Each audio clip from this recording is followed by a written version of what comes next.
sejahtera untuk kita semua.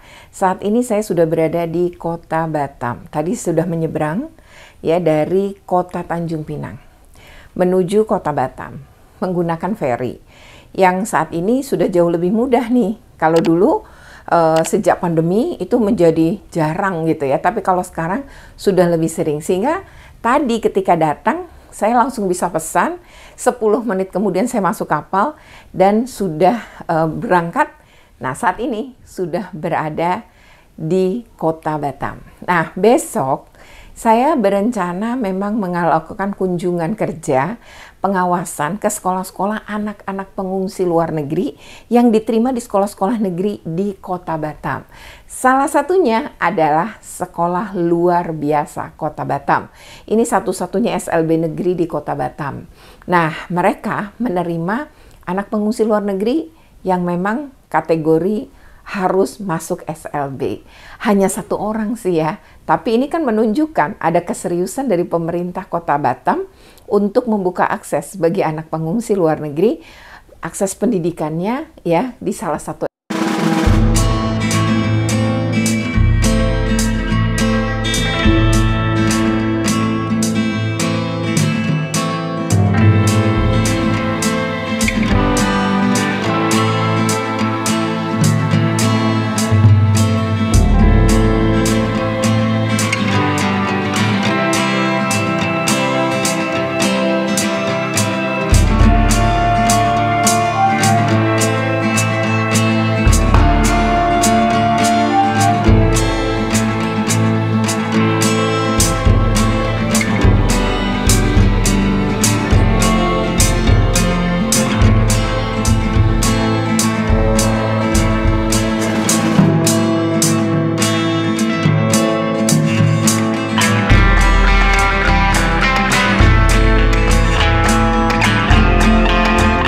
Dan di sekolah ini memang dari 280 siswa ya Bu ya tadi ya? 270. Oh, 255 siswa. Ternyata ada 1 peserta didik yang memang merupakan anak pengungsi luar negeri. Nah, ini di sebelah saya adalah Ibu wali kelasnya. Kita akan ngobrolin tentang bagaimana layanan pendidikan terkait anak dengan kebutuhan khusus seperti ini di SLB negeri yang kebetulan memang anak ini adalah anak pengungsi luar negeri. Ya, berkali-kali saya mengatakan bahwa memang Indonesia tidak meratifikasi Konvensi Pengungsi. Namun karena Indonesia meratifikasi Konvensi Hak Anak, maka mau tidak mau anak-anak yang berada di wilayah Indonesia ini pun harus mendapatkan layanan dasar. Salah satunya adalah layanan atas pendidikan. Dan sebelah saya ada Ibu wali kelas.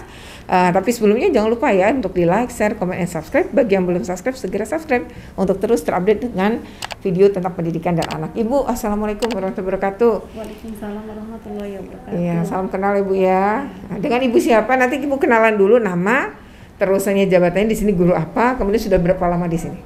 Oke, baik. Nama saya Mumu Dwi Jayanti. Saya ngajar kelas 1 C atau Tunagrahita. Saya sudah mengajar di SLB 7 tahun, 7 kurang tahun. lebih. Lama juga ya. Apa yang membuat Ibu tertarik di mengajar anak-anak dengan kebutuhan khusus ini? Senang aja sama mereka. Merasa mereka itu kayak apa ya? Butuh dikasih, bukan dikasihani tapi dikasih sayang. Oke, seperti itu. Sederhana sekali sih Sederhana ya. terlihatnya ya. Tapi senang aja sama mereka. Senang ya, memang itu panggilan hati Ibu ya. Mungkin. Apa sih Bu suka dukanya selama ini? Kalau untuk sukanya mungkin karena di SLB ini sukanya apa ya, anak-anaknya itu ya karena dari senang itu tadi ya senang aja, nggak bisa. Biasa kita jalaninnya dengan enak gitu. Ya, kalau dukanya salah satunya karena gurunya juga terbatas, kurang dengan banyaknya siswa, gurunya cuma 20. Siswanya sampai 255 tadi ya. Iya. Jadi satu guru bisa memegang misalnya di rata-rata lebih dari 10 ya. 20-an. Ada yang 20. Bahkan ada yang 20-an. Kalau Ibu sendiri pegang berapa? 11. Karena masih kelas kecil kan. Kelas kecil ya.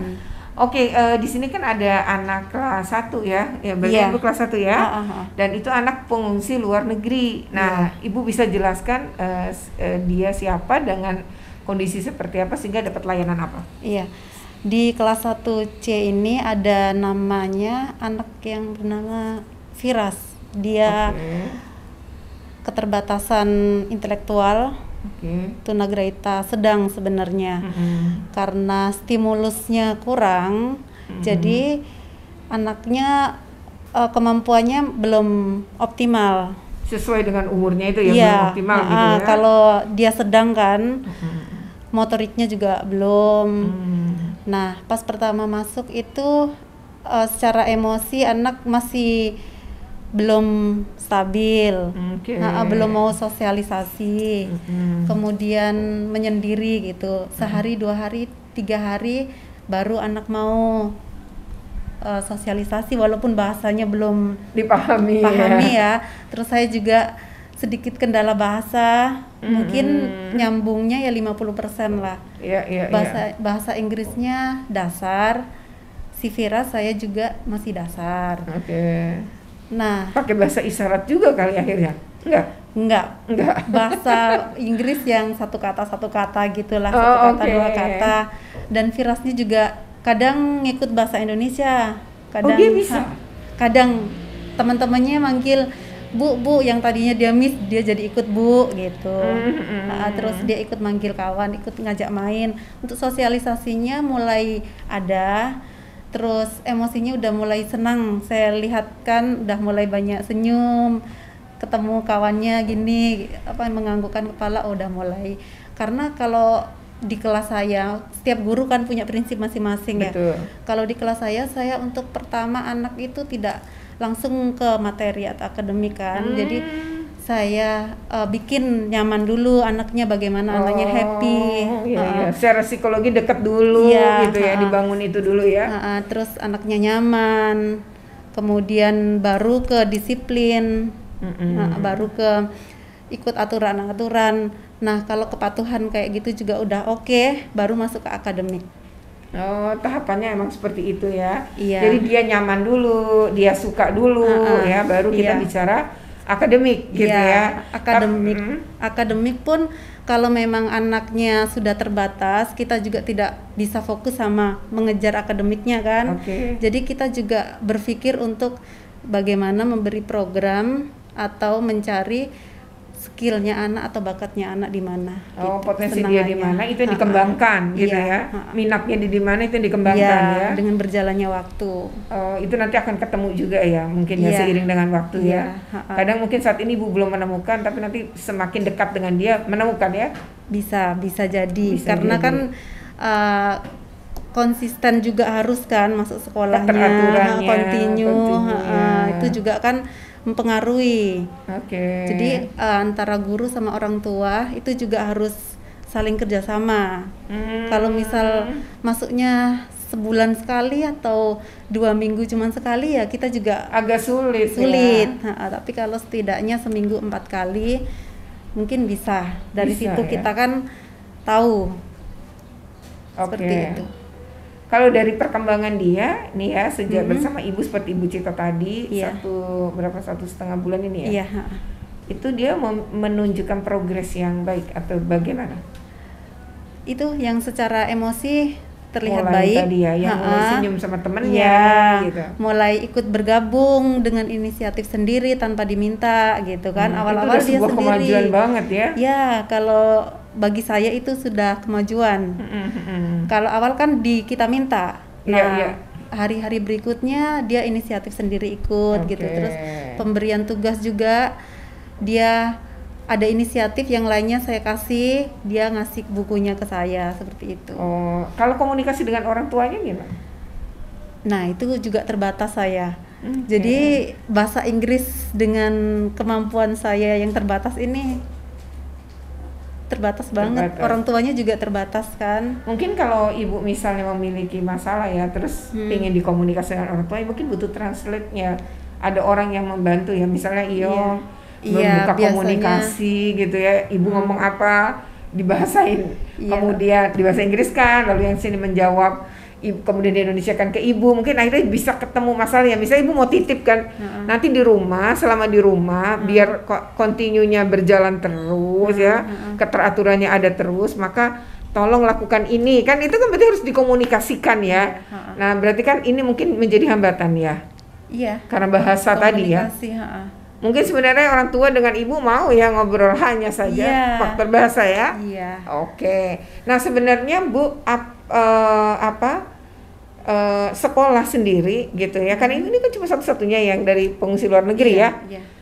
Sekolah atau teman-teman ibu ini gimana tanggapannya terkait siapa Faras namanya? Firas. Oh Firas.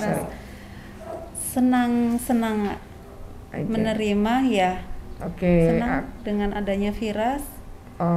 Berarti ya menerima sebagaimana murid yang lain ya, nggak membedakan gitu ya, dan pelayanan. Sama.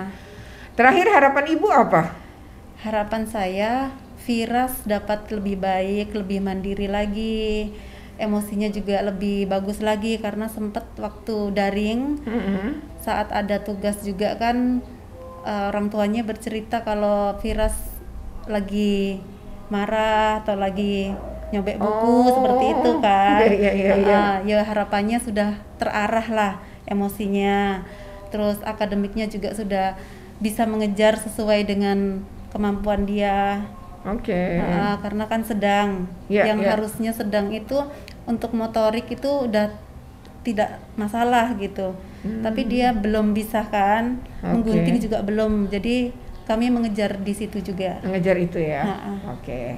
Demikian harapan Ibu Wali Kelas. Tadi panggilannya Ibu siapa? Saya lupa. Ibu Mumu. Ibu Mumu ya, Ibu Mumu ya. Ibu Mumu mengatakan menceritakan ya tadi bagaimana murid yang kebetulan peserta didik ini dari pengungsi luar negeri dengan tadi ya sudah ada progres ya. Nah memang harapannya adalah ini dijaga ya. Keteraturan ini kemudian dijaga dan ada komunikasi yang lebih baik dengan orang tua. Ini kayaknya harus ada bantuan pihak lain ketika bahasa menjadi kendala ya. Jangan sampai salah persepsi ya antara guru dan orang tua. Sementara memang memperlakukan anak-anak istimewa ini dengan kebutuhan khusus ini memang harus kerjasama ya selama di rumah dan di sekolah ya Bu ya. Nah dengan demikian maka penting dibantu nampaknya. Kendala bahasa ini harusnya bisa diatasi ya, setidaknya dibantu oleh IOM ya. Oke, terima kasih Bu Mumu ya atas obrolannya. Kita akan ngobrol juga dengan Ibu Kepala Sekolah ya, ikuti terus kelanjutannya. Nah tadi kan kita sudah ngobrol ya dengan wali kelas dari Firas ya, salah satu peserta didik yang merupakan anak pengungsi luar negeri yang bersekolah di SLB Negeri Kota Batam. Dan sekarang di sebelah kanan saya adalah Ibu Kepala SLB Negeri Kota Batam ya Bu ya. Nah sebelumnya kan tak kenal maka tak sayang ya. Mari kita dengarkan dulu Ibu mengenalkan diri, nama, kemudian jabatan, dan sudah berapa lama bertugas di sini, sebelumnya di mana? Bismillahirrahmanirrahim. Nama saya Dian Indriani. Saya selaku kepala sekolah di SLB Negeri Batam.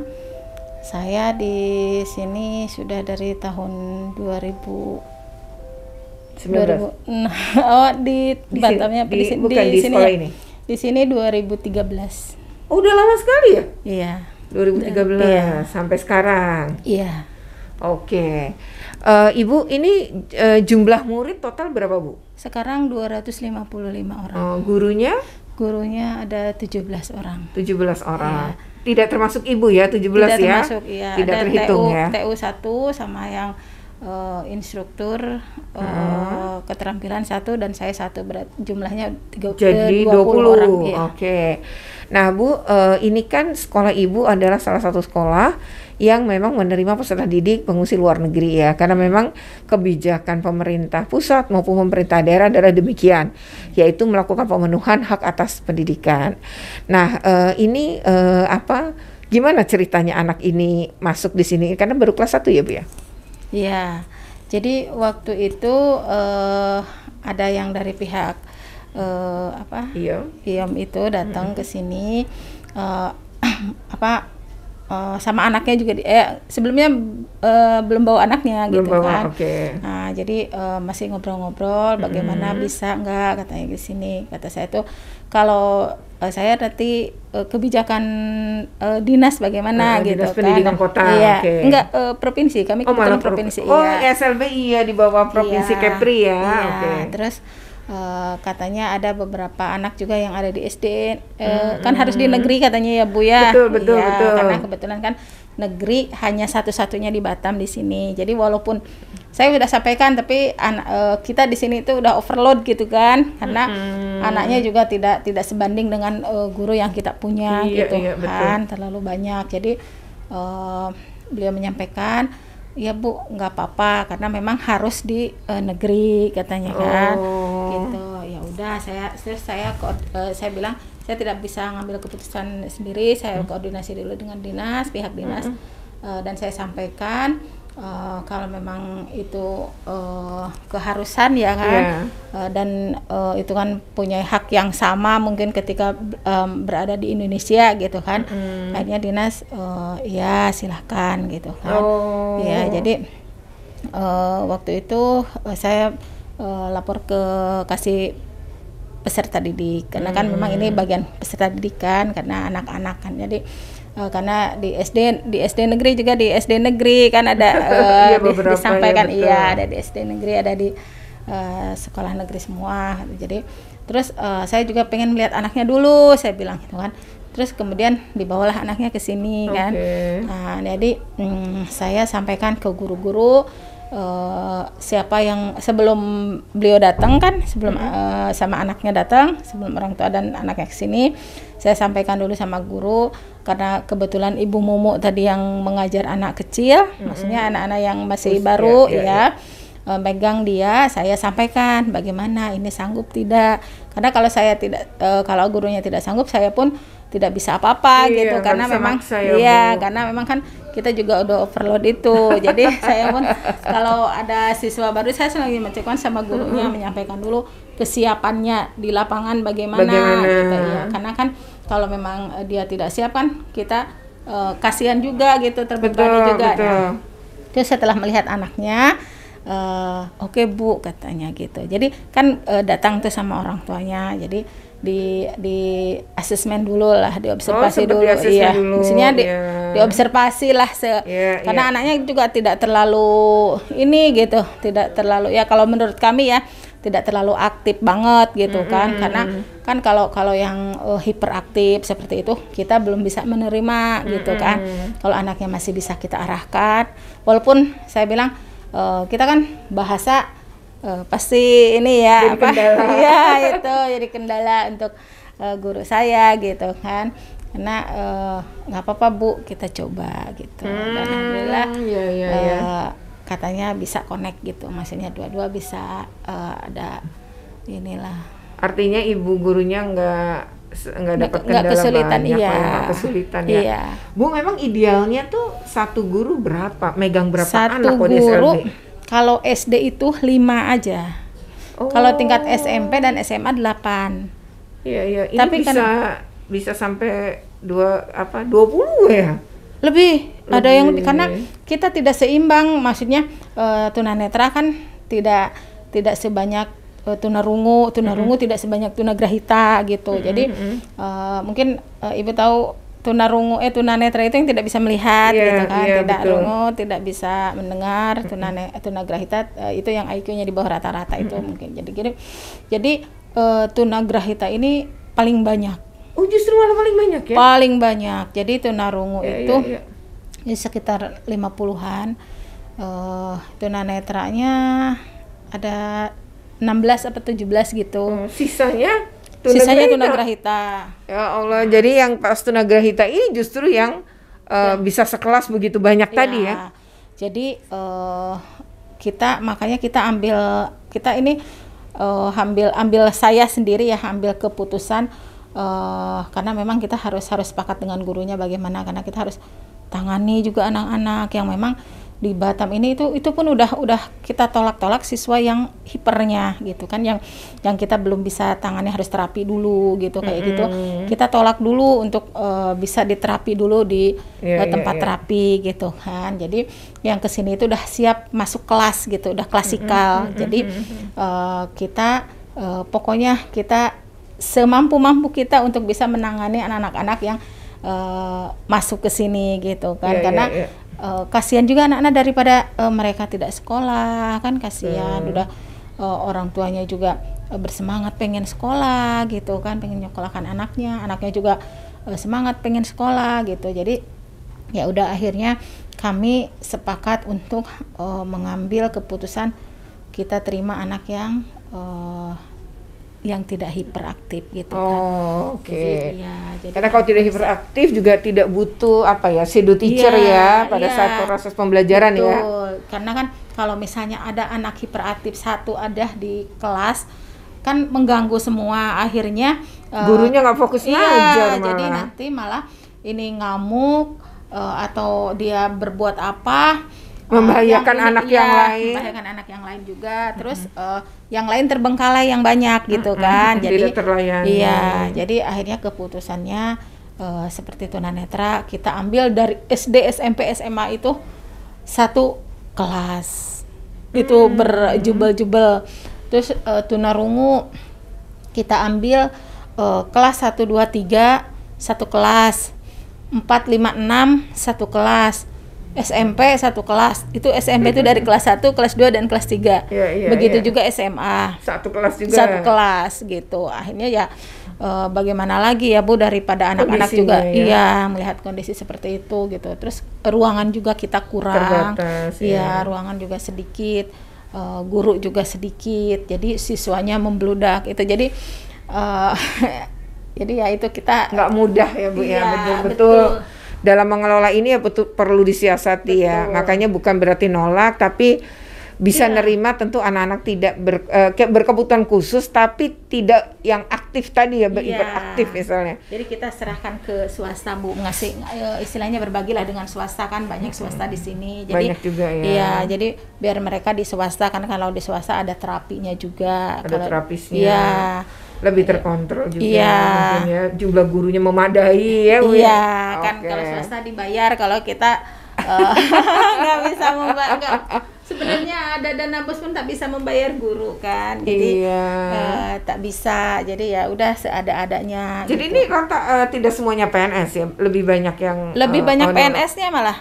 Oh sekarang? Iya. Oh syukurlah ya. Iya. Kalau banyak PNS-nya masih ringan ya Bu ya? Iya, kami alhamdulillah di sini banyak juga yang dari PLB-nya, pendidikan luar biasanya. Jadi mereka udah terbiasa menanganin anak-anak separah apapun, bisa tenang gitu. Maksudnya kalau lagi kan kadang-kadang ada anak yang ya walaupun dia biasa tenang, tapi kadang-kadang ada emosinya yang tidak stabil, ngamuk ya. Dan dari sekolah dari rumah itu kadang marah dari rumah, di sini ngamuknya gitu. Semua luar biasa ya Bu ya. Pokoknya mungkin banyak guru-guru yang pernah kena cakar lah, kena diludahin, dicucuk. Saya ini dicucuk pernah sampai 2 minggu nggak hilang pakai pensil. Oh iya? Iya. Lukanya dalam berarti? Nih bekas cakaran masih ada. Oh iya. Bekas cakaran anak-anak di kaki. udah itu tuh udah terbiasa kena ludah. Muka tuh udah kena ludah, udah hal yang biasa buat kami. Iya, luar biasa ya. Memang ini pengabdian dan ngelayanin anak-anak dengan kondisi istimewa yang berkebutuhan khusus seperti ini ya Bu. Pipis di kelas kita yang bersihin kan. Mungkin BAB di kelas seperti juga itu yang kan. bersihin gurunya. Kan, jadi ya seperti itulah keadaan kami ya. Memang ini butuh perhatian semua sih sebenarnya ya gitu ya. Harapan Ibu apa Bu? Harapan saya ya, harapan apa ya maksudnya untuk kondisi yang Ibu ceritakan tadi. Dari kondisi ya. Kalau saya berharap ada sekolah negeri satu lagi gitu kan, bisa menangani. Terus kami juga ada tambahan guru. Kami juga tambahan ruangan tuh fasilitas tuh banyak, mau bantu dari pemerintah pun cuman tanah kita yang tak ada. Jadi terbatas. Jadi udah habis lahannya sudah habis, sebenarnya bantuan dari pemerintah, dari direktorat ya? itu ada gitu untuk anak-anak membuatkan. Ini, kalau tingkat pun tidak mudah ya, kalau di tingkat pun nggak mudah kalau terlalu tinggi. Tak boleh lebih dari 2 lantai. Nah, makanya itu kan ya tanahnya udah terbatas. Lantainya harus 2 gitu ya. Jadi Ibu berharap ada SLB negeri satu lagi agar bisa melayani sekota Batam ini gitu lah ya. Betul. Idealnya ada 4 sih sebenarnya, kalau negeri ya ada di Batam ideal udah 4 udah ideal lah gitu. Ini jadi satu-satunya ya Bu. Ini satu-satunya Jan. Oke, jadi itu harapan Ibu ya, pemerintah kota menambah jumlah SLB ya minimal 1 dulu ya Bu ya. Kelak bisa ditambah seiring dengan mungkin punya lahan, punya anggaran gitu ya, karena ternyata tidak mudah. Iya, tanah susah. Terus punya uang juga kalau tanahnya nggak ada susah juga mau bangun sekolah ya Bu. Ditambah lagi tadi kondisinya seperti Ibu ceritakan banyak sekali ya halangan, hambatan, kendala, bukan tidak mau melayani ya, tapi tadi terbatasnya lahan, terbatasnya ruang ya Bu, terbatasnya sarana prasarana tadi juga menjadi kendala, dan untungnya guru-gurunya memiliki hati ya. Nah, ini luar biasa. Ketika PPDB pun saya suka ini ketika penerimaan siswa baru, saya bilang pokoknya sesanggupnya Bapak Ibu. Saya serahkan ke Bapak Ibu karena Bapak Ibu yang mau mengajarkan di lapangan kan. Jadi Bu, kasihanlah Bu, diterima aja. Ya sudahlah. Memang gurunya ini ya baik-baik ini. Banyak yang berhati. Jadi membayangkan bahwa ya karena dia ngerti Bu bahwa anaknya tidak mudah ditangani oleh orang yang tidak memahami kan. Makanya guru ini ya udahlah Bu, terima aja. Jadi akhirnya seperti itu gitu ya. Nah, itu luar biasa ya, emang guru tuh mulia banget ya dimanapun ya. Apalagi dengan anak-anak berkebutuhan khusus seperti ini ya Bu, biasanya lebih lembut lagi nih para guru dan lebih bernurani lagi nih ya. Kehalusan nuraninya luar biasa, dan semoga terus bersemangat ya Bu, walaupun dengan segala keterbatasan ya. Oke, demikian obrolan kita dengan Ibu Kepala SLB Negeri Kota Batam. Semoga harapannya bisa diwujudkan oleh pemerintah Kota Batam, karena bagaimanapun itu sebenarnya bentuk peningkatan kualitas layanan ya, karena ini sudah overload, bahasa Ibu tadi sudah berlebihan. Padahal ada idealnya satu guru memegang beberapa anak. Nah, namanya kondisinya seperti ini mau nggak mau ya. Nah, demikian video ini. Jangan lupa untuk di like, share, comment, and subscribe. Bagaimana subscribe? Segera subscribe agar terus terupdate dengan video tentang pendidikan dan anak. Oke, Ibu sekali lagi terima kasih. Wassalamualaikum warahmatullahi wabarakatuh.